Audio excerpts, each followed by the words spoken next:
So ngayon mga boss, update tayo sa ating mga breeder. So ito na nga mga boss, update sa pinagpares natin na inahin at tandang. Naglilimlim na mga boss ang ating breeder na babae, kaya kinuha na natin yung tandang.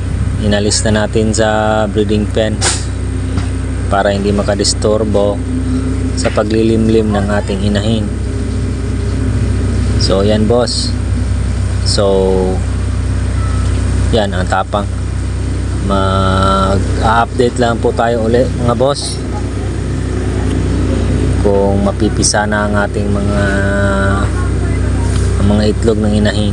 So yan po ang ating tandang mga boss, nilabas na natin sa cord. Hanggang dito na lang po. Salamat.